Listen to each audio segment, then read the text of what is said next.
আসসালামু আলাইকুম ওয়া রাহমাতুল্লাহি ওয়া বারাকাতুহু। দেশ ও দেশের বাইরে কে কোথা থেকে গরিবের জীবন কাহিনীর সাথে যুক্ত আছেন, অবশ্যই আপনার মূল্যবান কমেন্ট করবেন। আসলে এই গরিবের জীবন কাহিনী হয়ে ওঠা আপনাদেরই ভালোবাসায় আজ এই পর্যন্ত। সর্বপ্রথম আমার চ্যানেলে যে ভিডিওটি আপলোড করেছিলাম সেটা হলো আমার এই মাছ তোলার প্রকল্প এবং আমার নিজ মাঠের সৌন্দর্য দিয়ে কিন্তু আমি তুলে ধরছিলাম আপনাদের মাঝখানে। আবারও আজকে সেই জায়গা থেকে বৃষ্টি ভেজা একটি মুহূর্ত দেখানোর চেষ্টা করছি। কে কোথা থেকে দেখছেন অবশ্যই কমেন্ট করবেন এবং ভিডিওটি বেশি বেশি শেয়ার করে এই গ্রাম বাংলার সৌন্দর্য ছড়িয়ে দিবেন বিশ্বের মাঝখানে।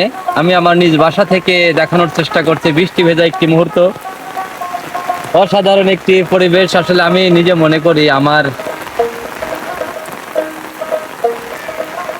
নিজের যে বাসাটি আপনারা দেখতে পাচ্ছেন অসাধারণ এক লোকেশনের ভিতরে ভেজা একটি মুহূর্ত আমি শেয়ার করছি আপনাদের।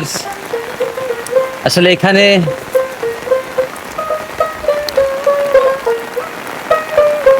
সমস্ত কাজ শেষে যখন আমি এখানে বসি না, এই ভিউ দেখে আমার মন কিন্তু ভরে যায়।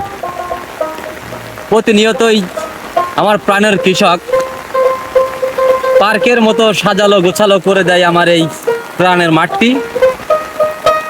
বর্তমান ধান দেখতে পাচ্ছেন আপনারা, ওই দূরে সেই আমাদের ঐতিহাসিক সাবাস বিল আপনারা দেখতে পাচ্ছেন। ধানে ভরা আমার প্রাণের মাঠ। এভাবেই পার্কের মতো সাজিয়ে রাখে আমার প্রাণের কৃষক। নিত্য নতুন সবজিতে ভরা অনেক কিছুই আছে আমার এই মাঠে। আসলে অসাধারণ এক লোকেশন। ভিডিওর চিত্র মাঝখান দিয়ে সবার দাওয়াত রইল। কে কোথা থেকে দেখছেন বৃষ্টি ভেজা একটি মুহূর্ত আমি আপনাদের সামনে শেয়ার করলাম। ভিডিওটি ভালো লাগলে অবশ্যই বেশি বেশি শেয়ার করে অন্যকে দেখার সুযোগ করে দিবেন। আসলে যেদিকেই তাকাচ্ছে সেদিকে আল্লাহ পাকের নিদর্শন দেখে আসলে ফুরানো যাবে না।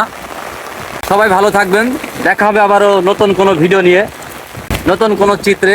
আসসালামু আলাইকুম ওয়া রাহমাতুল্লাহি ওয়া বারাকাতুহু।